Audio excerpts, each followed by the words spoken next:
Guys, I don't know if you're like me, but at one point in your career, you may have lost images. You may have messed up badly when dealing with potential client work. But what happens when you lose the images? What happens from there when you're scrambling? What do you do to protect and help your business? I'm gonna tell you guys a little story, and then I'm gonna help you guys out as much as I can with this talk. So let's get into it.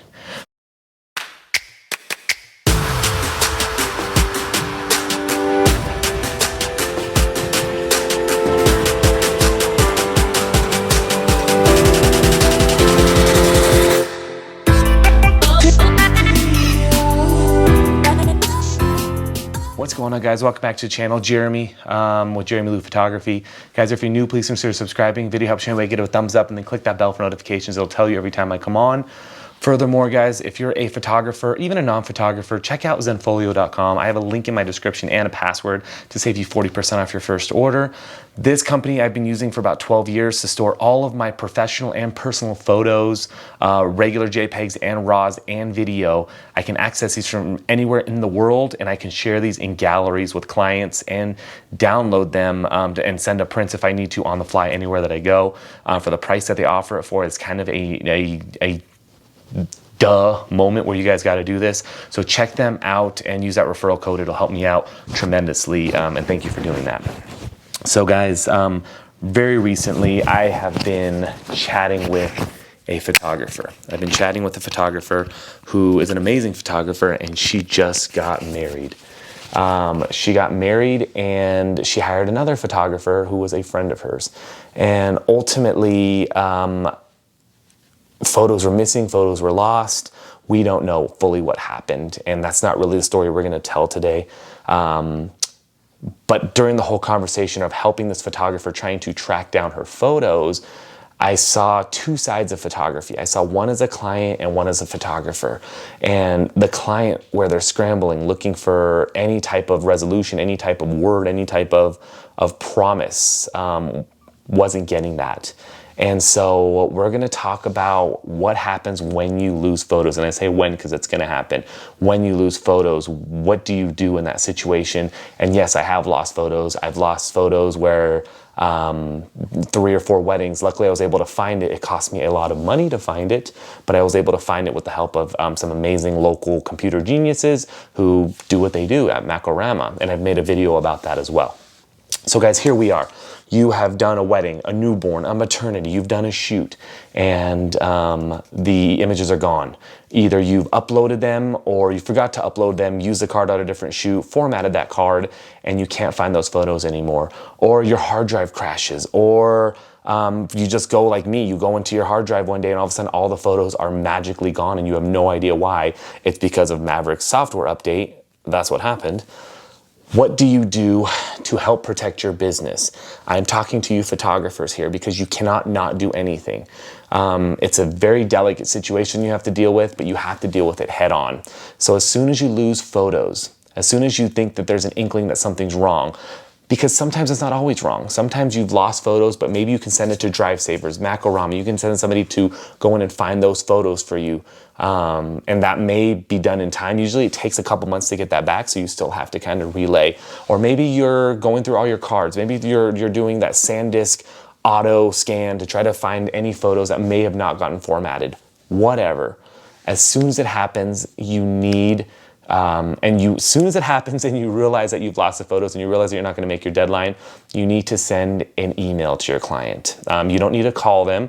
You can call them after. You need to send an email. You need to send something that has some sort of documentation on what happened and why it happened. The what happened doesn't really matter. You know, a lot of people will say, my files are corrupt. The word corrupt comes out a lot, and that's really not the term. That's really not what's going on. Usually people just lose it for error. But when it happens, you need to send a worded email. You need to make sure that you explain to them, the photos are gone. I am currently working on getting them back, or they're gone forever. And you need to be prepared to remedy the situation, usually monetarily. Usually, I am so sorry. I am going to give you your money back. Yes, give you your money back. Guys, if you lose a wedding, you're giving everything back. If you can't deliver, you were hired to shoot a wedding and deliver photos and images.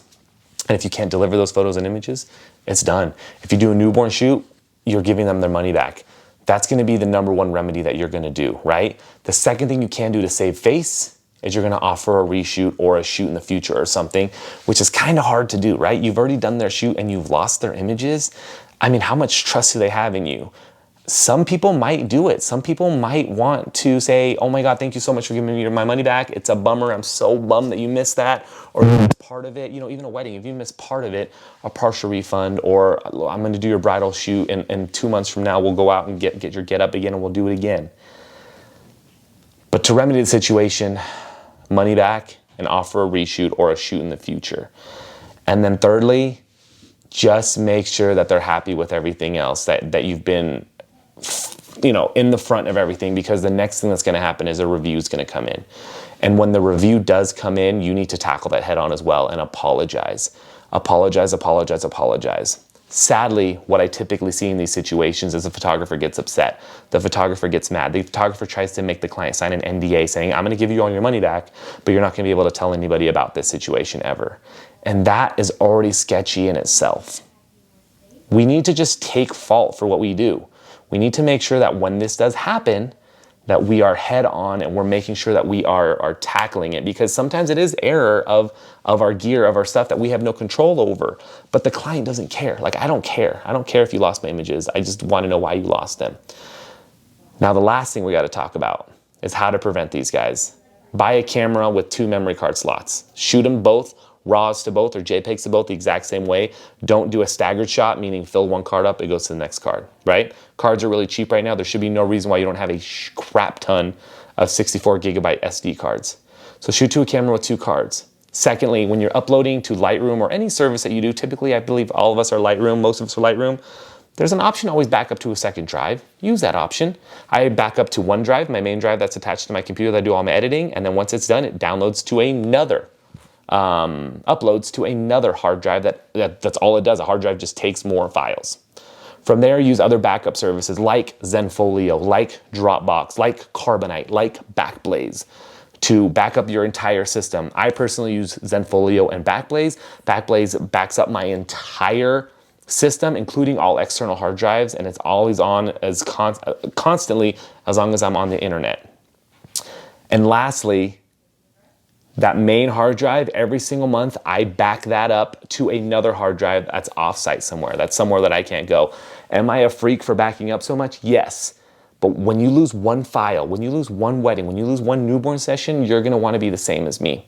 So I have a ton of videos on how I back up, what I use to back up, my old world OWC, Old World Computing, Thunder Bay 4 is like my go-to thing. And then even if you buy a bunch of Seagates or Western Digitals where you're constantly adjusting and backing up, that's totally great as well. Make sure that you have a system. Every single shoot you do goes in that system just in case you lose that memory card. Also, the beauty with having a ton of memory cards is I don't need to format until I do that shoot again. And right now I have about 200 memory cards. So it takes me a while to actually go back and use a memory card. So if I forget to upload something or there's a duplicate file number and Lightroom didn't upload it, well, guess what? I can still go back and find that card somewhere in that pile of cards if I need to. Hopefully this helps in any way, guys. Hopefully you guys are protecting your business, making sure you're licensed and insured, and also know that Drive Savers and all that will take insurance. So if you guys are insured and you freak out and you get to that moment, call them. Your insurance will pay for it. Talk to you guys next time. Thank you so much for watching.